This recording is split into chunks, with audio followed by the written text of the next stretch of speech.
Bonjour! I'm Frankie from Club Foodie, and today we're making an old classic, Tequila Sunrise.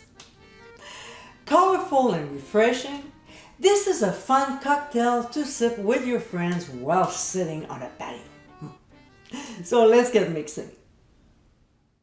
This is one of the easiest summer drinks to make. In a highball glass, we'll add ice cubes. I like mine with 3, which I find is plenty. Then a couple ounces of white tequila before topping it off with orange juice. It might need anywhere from 2/3 to 3/4 cup.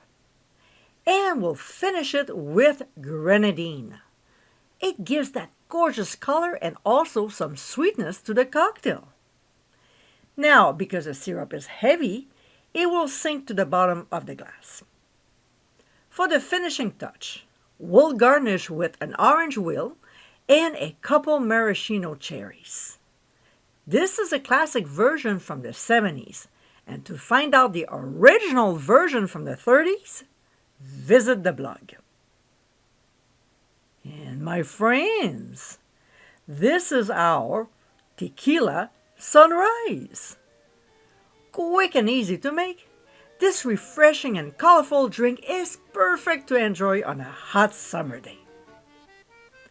I hope you give it a try soon, and be sure to visit clubfoodie.com for ingredient amounts, directions, and more info. Until next time, my friends, cheers!